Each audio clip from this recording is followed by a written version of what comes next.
Hello, hello, hello, and welcome back to another episode of That Quirky Bird Girl. I'm Steph, and I am joined for another episode with the lovely, lovely Steve Burrows. Hi, Steve. Hello again, Steph. How are you? I am doing so well. How are you doing? I'm doing very well. I've been really busy. I'm in BC. I was in Calgary and did an event a couple of days ago and then drove through the Rockies up to the Columbia Valley. It's really, really beautiful up here and the weather is fabulous. And we've had a couple of really good days of birding, getting out and seeing some great western species that I don't normally see. So, in addition to giving a couple of talks and what have you, it's been a lot of fun. A good time here. You'll have to tell me what species you're seeing. Oh yeah, well I came out here with a list. A lot of, well, yeah, a good number of the birds are birds that are across North America, so I'm familiar with from the east. But specialty species out here would be a mountain chickadee, cinnamon teal, violet green swallow, and the big one in this area that people travel to this festival just to see is the Lewis's woodpecker. And I got a chance to go and see some today. I saw a couple of those. Absolutely beautiful bird. I don't know if your listeners are familiar with them, but I suggest you look it up. The Lewis's woodpecker. It's got a greenish back and a lovely band of coral pink on its belly, and it's just a gorgeous bird. So they were being very cooperative and bopping around. So it was great to see them today. That's so awesome. I need to know about the mountain chickadee. Did you have to go up in elevation? No, it's here in the valley out in the west, but they also have the black-capped chickadee out here, which is the one we know from the east. So did a little bit of research before I came out to detect the difference in the song, and then when I got looks at it today, it's quite clear. It's much more white on the face and quite distinctive. So I got some good looks and was able to tell that it was the bird that I was hoping it was, and because I had heard the black-capped chickadee yesterday, so this was good. And I did get to see the others, the cinnamon teal and the violet green swallow as well. So that was it's been from that perspective, it's been a great trip as well. Very productive. Yeah. Oh, you saw some violet green swallows too? I saw one, which was that was enough for me. I got nice looks at one. And it's one of those things, you come out and they go, "Oh yeah, we know where they are, where they'll be by these cliffs. We'll go out there and look." So I went out yesterday and didn't see one, not even anything that looked like it might be one. And then today we were out on another walk along the Columbia River, along the escarpment, and one just went past and just managed to catch it in the right light and saw that beautiful violet back. So really, really beautiful bird. Yeah.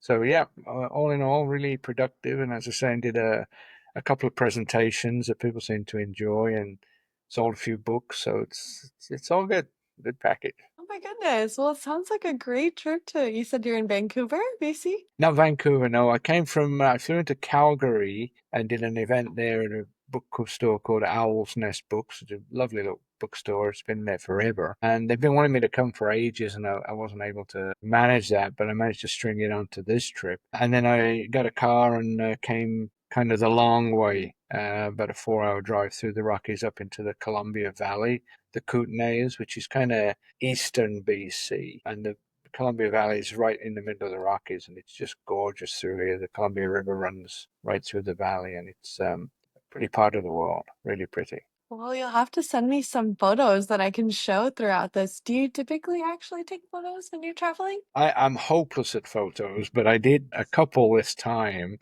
because my wife Risa normally travels with me, and she wasn't able to make this trip, so she said send lots of photos. So I was kind of ordered to do that. So I did take some photos of the mountains this time. I'm hoping that they've got a couple of photographers who document the festival, so I'm hoping that they'll get some of the images and they can shoot over to me, and if I can get permission, I'll send them on to you. Awesome, awesome.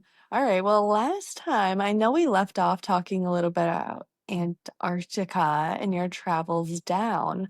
I think you had just gotten started telling me about one of the birds that you were looking for on the way down. Yeah, the snow petrel was the bird that I'd really hoped to see.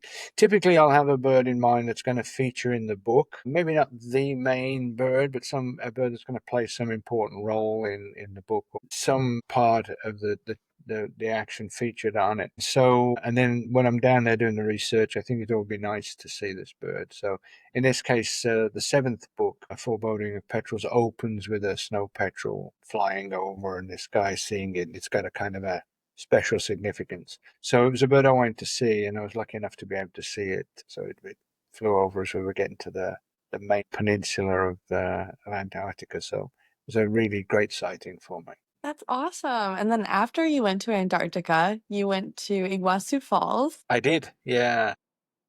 Any really exciting birds from there? Yeah, there's a swift, and I should probably know the name, and I don't, and I forgot what the name is. But there's a species of swift that flies in behind the falls and nests in behind the falls, and it's incredible to see this bird negotiating these torrents of water pouring over the cliffs, and then just shooting straight through the mist and going into the cliffs. Yeah, I'll have to look up what kind of species of swift that is, but it's that was a really special bird to see out there. And it was it was just part of a great day of being out there. Were you on the Brazil or the Argentina side? I was on the Argentina side, which is it is by some measure the bigger side of it, and so it's where the vast majority of the water goes over. So it was from that perspective, the better side to be. And then I did go down the Iguazu River and so I could see the Brazilian side of the river, and we could see the macaws going over and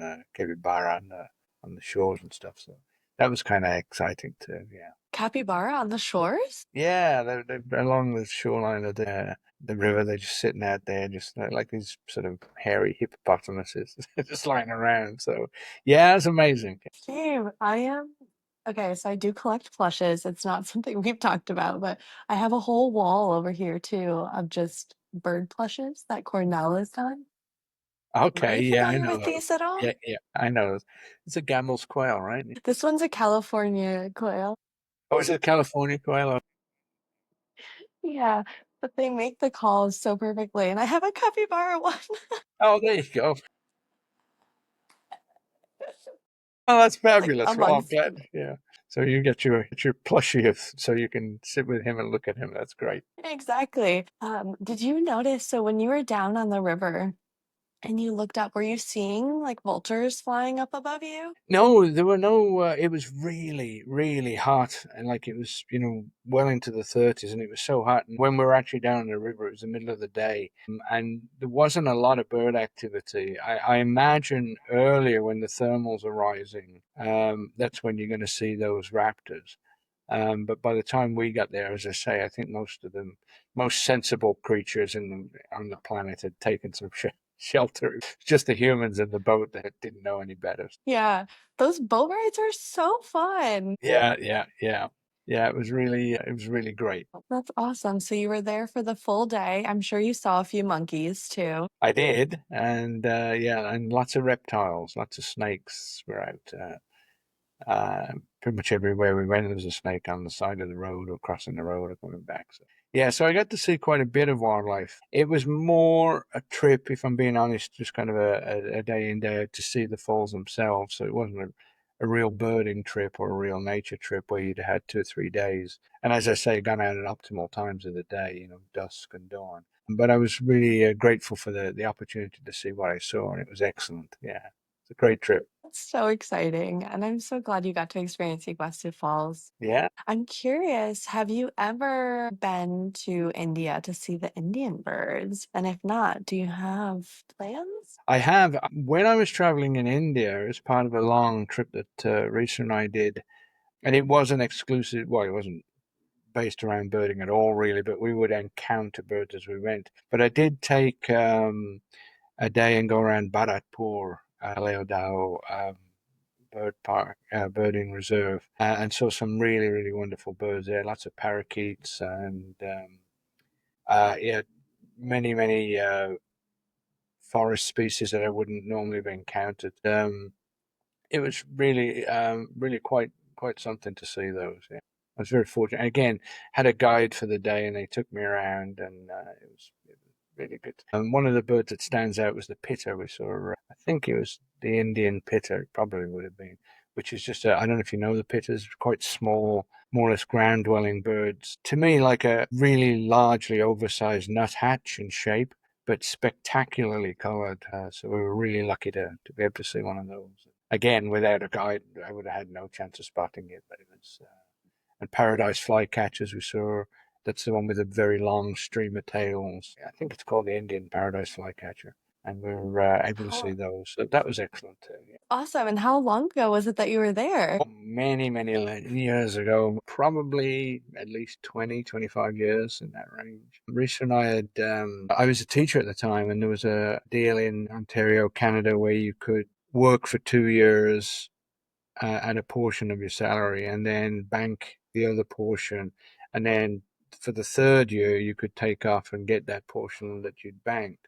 So we did that and we traveled around the world, quite literally around the world. Went west and kept going west till we got back to Toronto. And that was on that trip. Yeah, we had a lot of fun.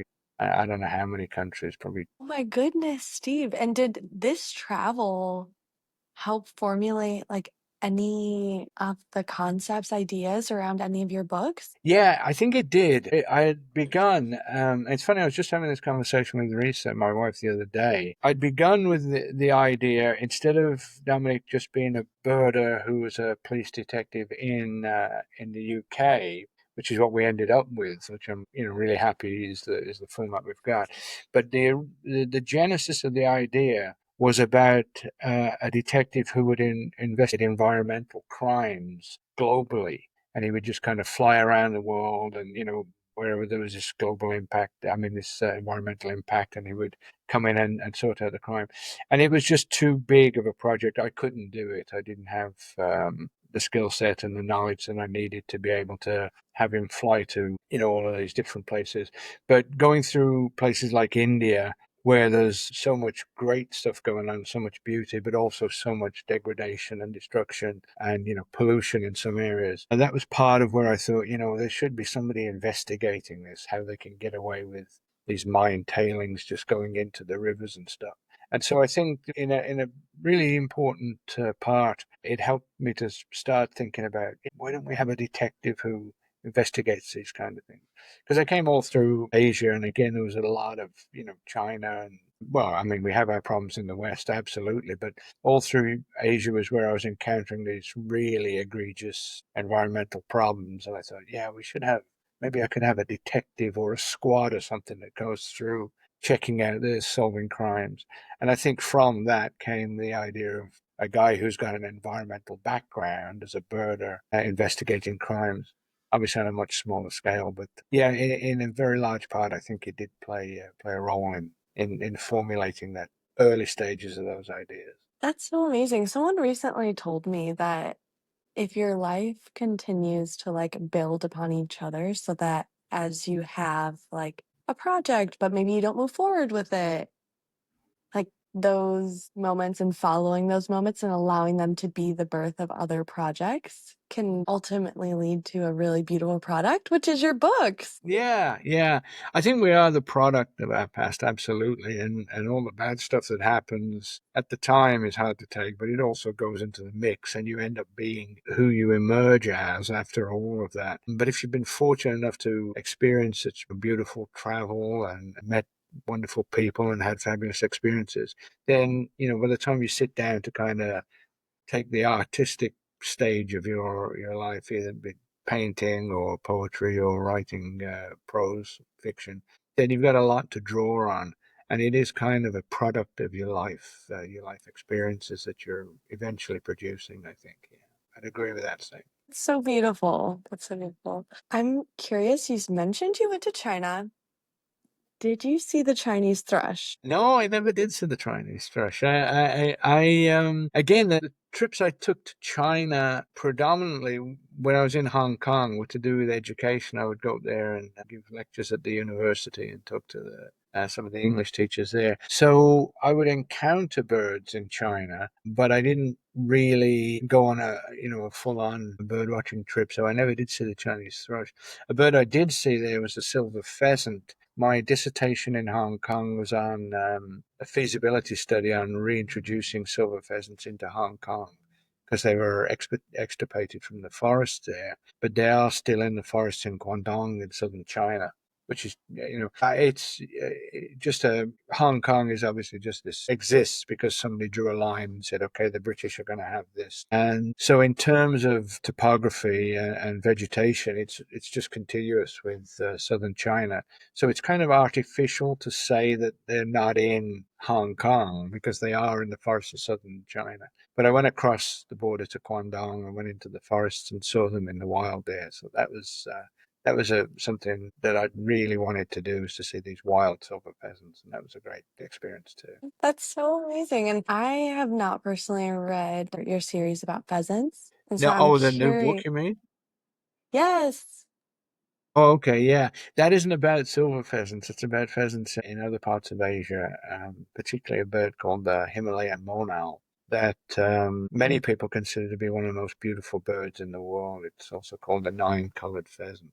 So again, if your listeners get a chance to look up that bird, a Himalayan monal, you'll see what an absolutely spectacular bird that is. Well worth looking. So I went to when I was writing the book, I went to do my research to Singapore because there's a kind of uber technological side to the story, and then this bucolic, undeveloped side of Asia. I went to Bhutan and went up into the mountains to see those and blood pheasant. Wow. And how long are you traveling for when you're doing these like research trips? Typically, the on the ground research is not that long. I might be a couple of weeks doing it. Colombia, I was there total of 21 days, but probably 17 was travel. In Bhutan, I was there, I think, 10 days. What I'll do typically is have the idea for the story, map it out, how I kind of think it would go, and then go to the place and check out what's feasible in terms of, travel and just get some sense of the landscape so I can do some descriptions of it. And as I say, if I'm fortunate, as in Antarctica and Bhutan, see the bird that I want to write about and in its habitat, and then I can kind of bring that to the pages of the book that I'm writing. It must be such an exciting and like invigorating process. Just think about like when people say, "Oh, I couldn't lift my pen off of paper." Is that kind of how it feels for you, or does it come a little with time? Yeah, my wife says to our grandkids, she said, what you're looking for in life, what you want, because they're at the age now where they're just kind of mapping out their futures at uni and college and thinking about what they want to do for careers. And she said, if you can find a career like Papa's, where he'll go down and he'll write for like 6 hours and not even realize where the time has gone, that's what you want. Because once I get going, it just envelops me. And I don't write frantically like I'd heard, Stephen King wrote stuff in like 48 hours. He wrote a book or something with not stopping. I'm not like that, but I do get so involved in the process that I just like to keep going and keep working on it, and keep reworking it. And for me, it's a really joyful process. It's not at all a grind. Never, and I hope it continues for him. I never get up in the morning and think, I've got to go and write, I have to go down and do some writing. It's never like that. It's always, I got these ideas, I should try and get these down right now, and then spend longer down there than I really should. I think that's really good. It shows like the passion that you can literally feel as you're reading the words in your book. I would hope that it comes through the joy I get from writing. I would love to think some of that comes through to the reader as they're reading it. I told the publisher many years ago, I got the contract for the second and third books and then went on after that. I told him, if you want to keep coming back and asking for more books, I'm happy to do this as long as it's still fun, as long as I'm enjoying it and the readers are enjoying it as well, obviously. And so it's proven I still enjoy it as much as when I first started, the whole process of putting a story together and finding the right descriptors and, creating those little diversions and red herrings for the readers and stuff. So I enjoy all of that a lot. I love that you still like find the joy in your art. I'm curious because being in New York City, there are so many people here that want to start new projects, and some of those I've found have to do with writing. And I'm curious for everyone who wants to write a book, but maybe feels like they don't have the credentials or they need more experience in life to write about it. What would you tell those people to get them started? I think it's important to write a book that nobody else could write. So you have to bring some of yourself to it, and then you'll have a little bit of the experience that you need. Whatever that, even at 18, 19, you will have had some sort of life experiences, perhaps relationships or, difficulties. So something you can draw on to begin writing. One of the things that I find beginner authors do a lot is to try and perfect their writing first time through. And I would kind of encourage them. It's a difficult thing to do, to say, I know it's not right, but I'm going to move on, or it's not how I like it, but I want to move on. But the more of the work you get done in some form, there's this, it's like this compulsion then to add on and add on. And gradually you'll find you're closer to the middle than the beginning. And then if you keep going, you're closer to the end than the middle. And there's always time to go back and refine it. And if you get a publisher, the editor will be more than happy to point out the parts that need polishing or reworking. But I know people who've been writing books for, a couple of years and still have the same 5 chapters they began with. They're going back to those and refining them and, agonizing over every phrase, every word. And by all means, you do your best. You want to do the best writing you're capable of, but don't get bogged down with perfecting chapter 1 and never get to chapter 6. Like, make sure you get a good headway into your book, and that, I think, will help compel you to move on further with it. I'm not really comfortable giving writing advice. I don't think I have any qualifications to do that. I can only tell people how I write, and that's what I mean, I must say you are a phenomenal writer, and if I can have one person speak to that, it would be my mom. She loves your books. that's very kind. That's lovely. It's great to know that people are out there and enjoying them. And that's what they're for. They're entertainments. They're not going to change anybody's life. They might bring hopefully a little bit of joy to somebody's life for a while. But they're not, profound philosophical statements or anything. But they're meant to help people enjoy a few hours in the company of the detectives and what have you. And it's always, always nice. Never gets old hearing. Have an event yesterday, and a lady said she came late to the birding hike, like a couple of minutes late. And she said, "Oh, I'm so sorry." She said, "But I got picked up Steve's book the night before, and I read it so late into the night." And I thought, that's just perfect. I just love things like that. So that was really a lot of fun. And any comments like that, any writer would absolutely love those. So it's great to know your mom likes them. Oh my goodness, I love that so much that they both read it and then like shared it with you. That's awesome. Yeah, I must say with your books too, I think it was the first hint toward for me that a life could involve a passion and also a career. yeah, and I'm aware how very fortunate I am that that's been the case.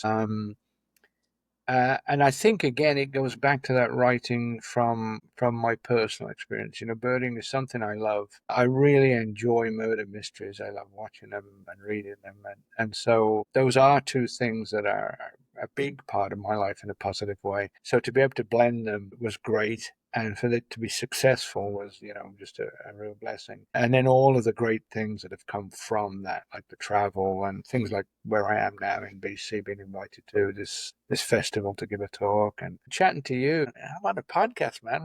My grandkids are super impressed about this. Oh, man, you're a podcast guest? What's that all about? So, yeah, so all things like this, they all come from just doing what I love doing, and I'm so grateful that things have worked out that way for me. Well, Steve, I'm so grateful to have met you. Not only do I appreciate your work, but also just you as a person. You are so inspiring. Well, that's really kind. I can just imagine my wife rolling her eyes when she hears this. Going, that poor girl, Steph, she's got to get out more. She's going to meet some other people. But it's not. I think if you have a positive message and it reaches people who are at the right time to receive that message, then, it can help.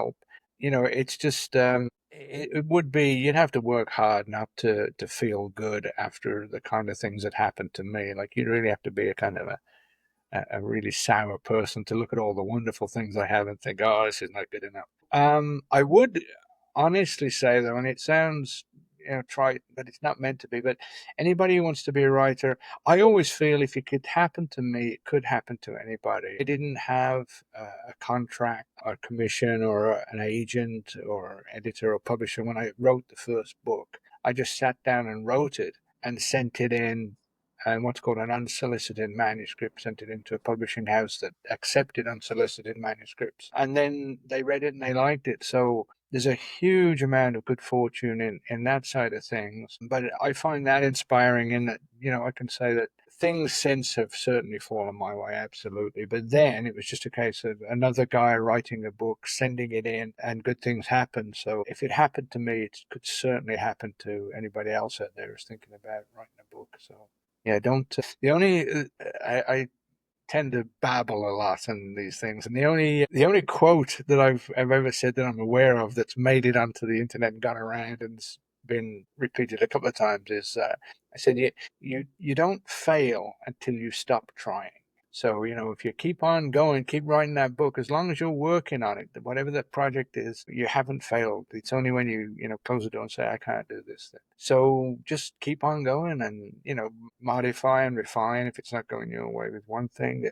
Maybe shift a little bit, but don't stop. Just keep on trying. I love that message, and I'm so appreciative that you shared it through your experience and just like who you are. It's been so great to get to know you through this podcast and as a person. Like I just could not recommend your work, who you are further. I'm appreciative of you. Well, thank you so much, and I really do appreciate the opportunity to have a chat to you. I've loved every minute of talking to you, and seeing your inquisitive nature and your curiosity about what's going on, and that's fabulous. So thank you for that, Steph, and keep doing the great work you're doing on this podcast. Thank you.